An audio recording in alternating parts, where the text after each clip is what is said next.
Hey everybody, welcome back to Andertons TV. I hope you're enjoying all the videos that are going up live this weekend in association with ESP Guitars. This next video is a style study with Pat and Jamie again, but this time we are looking at the new metal legends Korn.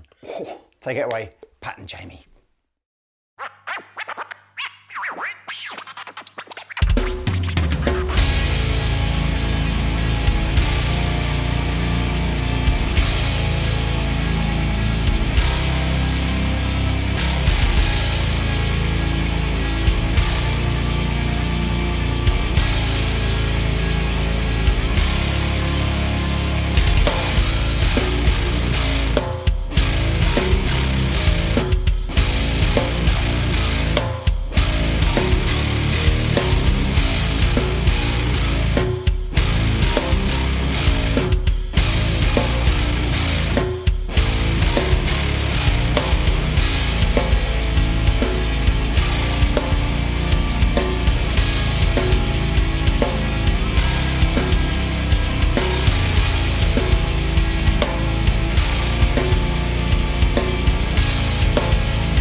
Pat, take us through how you come up with some of those riffs. Yeah, okay, cool. Well, it was the tuning. So it's always good when you are trying to reproduce the sound of a band to have a look at the general things that are consistent throughout their songs. And with this band, it's what's particular is the tuning. Yeah, having that low string. Having one more. Yeah, I don't know of any bands that do drop A other than Korn. There probably are some. There probably are, but, I'm sure. But they definitely pioneered that idea. Yeah, they're really known for it. So I started with the tuning. Yeah, and I took the low string and dropped it down and kind of started playing around with that. So 7th string, tune down to A, there's your ballpark Korn tuning. Yeah, that's it. So you've got this open A tuning, which is used an awful lot between the open string and the frets under the 5th fret. Yeah. Which is what we were doing there, that playthrough. So, and I kind of played around with some ideas, and I don't know if anybody knows the Phrygian dominant scale, but it's an open string, a 1st fret, a 4th fret, and a 5th fret, and it's pretty much a go-to if you want to write a metal riff. Yeah, Phrygian dom metal. Yeah, so I started doing that, and I bounced off the open string and then the 3rd fret, because that sounds cool too. So it was really, rather than taking a prescribed scale, it's just vibe. Really. Taking the nuances of Phrygian dominant, just kind of switching out that major minor 3rd option for different flavours. And there's a few little 2nd fret bits in there, isn't it? Just kind of a little bit of chromaticism there for some twists and turns, but using that overarching. Exactly. But all with the backbeat of, you know, this kind of very hip hop sort of vibe. So that was really, you know. There's a couple of cool things within that, I think, which is we took that main riff. So let's go through the notes of the main riff. Yeah, cool. How they played.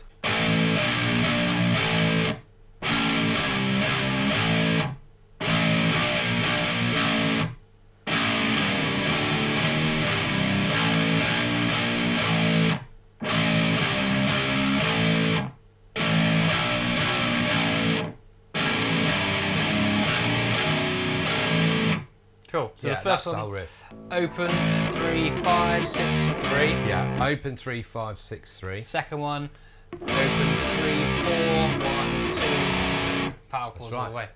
That's it. Sounds really, really good. Turnarounds. Downstrokes just to keep that attack happening. Yeah. And doubled. And also something going on with this hand, which is really important, which we talked about before we started filming, and that is how to stop the string. Yeah. And we decided picks weren't necessarily the best thing to stop a string with, because you get. And what we wanted was.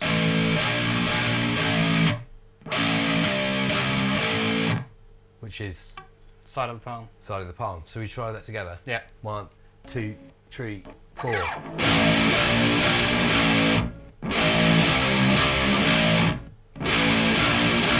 around.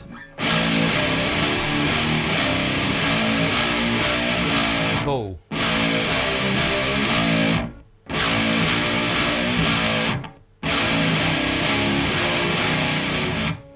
Should we try it with the picks? Just see how Try it with the picks, see what it sounds like, yeah. 2, 3, 4.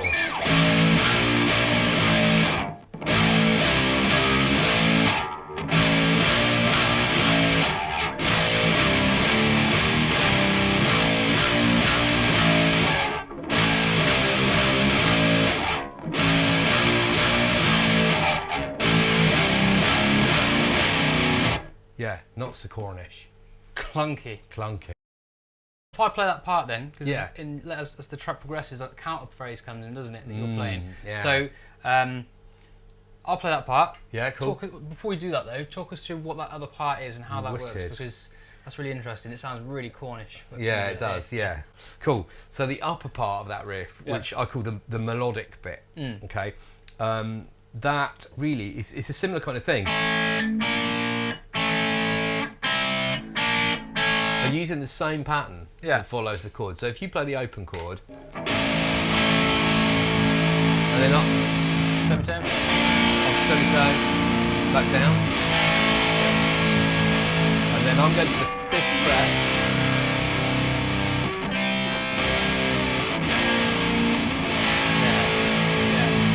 and then the second time round, let's do that to the 4th fret. Back down, semitone. It's like major third. And then I'm going up a major third to the 6th. Yeah. That's it. And it mirrors, but actually what the correct term musically would be harmonises. So let's play the two parts together, so you can hear the low part, the open part, we'll do this plus the high part. We're counting. Internal metronome, okay? 1, 2, 3, 4.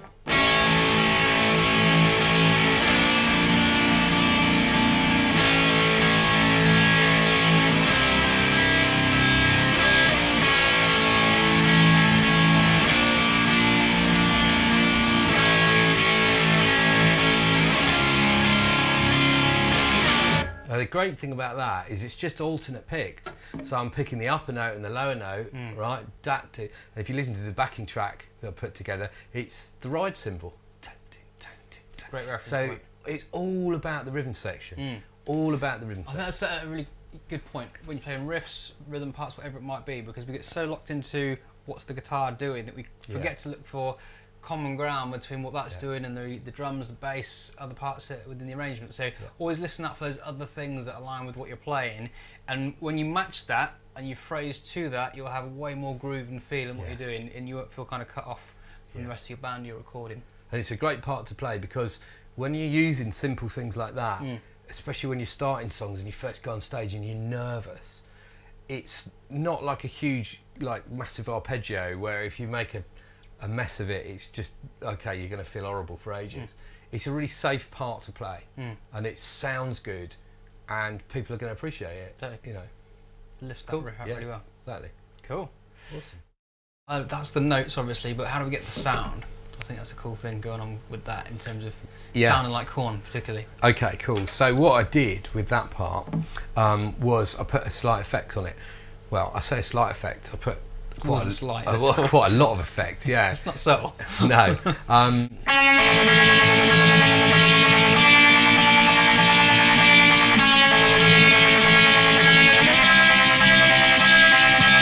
Because what it does, it's two things. It sounds almost like a sample, which a lot of hip hop and hip hop style metal used was samples and loops, and they're heavily affected. So I used actually a ring modulator effect on that, which is interesting enough. It's the effect they used to get the droid voices in Star Wars. So if you put one on your voice, you'll sound exactly like George Lucas's droids. But if there's any other reason to use that effect, it's that. Exactly. Head to Andertons and get one of those just for the droid effect. Or a phaser pedal. You know, you can get yourself a phaser pedal. That will do. But it's about the 100%ness or lots and lots of the effect. Yeah. You know, so if you want to get yourself a phaser pedal or get yourself a chorus pedal, even effects like Black Hole Sun, the beginning of that. That's a lot of effect, and it of course gives that sort of vibe. So it's a modulation effect. Yes. Set with the mix high. Yes. Quite a fast rate on it, so you can kind of hear that shimmering sound. Yeah, and it gives it some rhythm, maybe, because that's very conducive of that style. Yeah, I guess if you can lock that in to the tempo of the track is even more effective, isn't it? Yeah. And then I guess the width of that modulation effect, be it a chorus, a phase, you know, flange, whatever it might be. Just grab yourself a little pedal, get one, and you know, lots of effect. Cool. So let's try it with the phaser effect.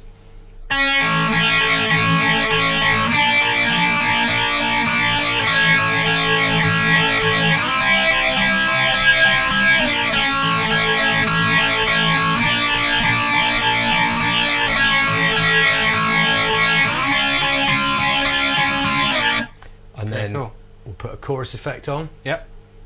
Let's try that with chorus.